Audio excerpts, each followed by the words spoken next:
The U.S. House is currently being held hostage by a stalemate in the race for a new speaker.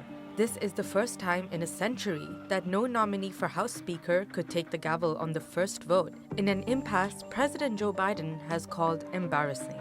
And at the center of it all, veteran Republican Kevin McCarthy, who has long harbored ambitions to occupy the second position in line to the presidency, the Speaker of the House. Standing between him and the position are 20 hardline Republicans who are blocking him from securing the 218 votes needed for the job. Most of them are members of the House Freedom Caucus, an ultra-conservative group that had strained relationships with previous Republican House Speakers Paul Ryan and John Boehner. Members of the caucus argued that their views are not represented strongly on the Republican docket. They want more opportunities to amend and have extended debates on bills, and seek to restore the ability of any lawmaker to force a vote on whether to remove the future speaker. McCarthy ran afoul of hardliners when he publicly acknowledged former President Trump's responsibility for the deadly January 6th attack on Capitol Hill, even though he later repeatedly voiced allegiance to Trump. McCarthy is also accused of adopting a weak stance on impeaching President Joe Biden and Vice President Kamala Harris. McCarthy has already agreed to many of the group's demands, but opposition to his candidacy remains steadfast. Even Trump's recent endorsement is not enough to gather McCarthy the 218 votes required.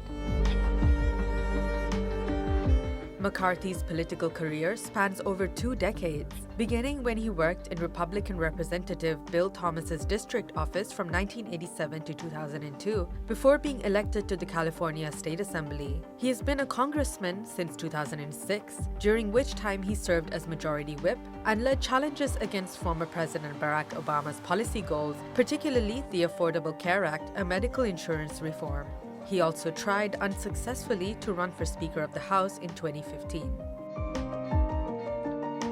Republicans have been floating alternative candidates for the post. Among them is co-founder of the House Freedom Caucus, an Ohio Congressman, Jim Jordan, and Steve Scalise of Louisiana, both of whom still back McCarthy. The embattled leader can still gather enough votes by flipping about a dozen Republicans who have so far withheld their backing, or by winning 213 votes and then persuading the remaining naysayers to simply vote present and thereby lower the threshold required under the rules to have the majority. But the battle threatens to be a protracted one, deepening a growing divide in the Grand Old Party.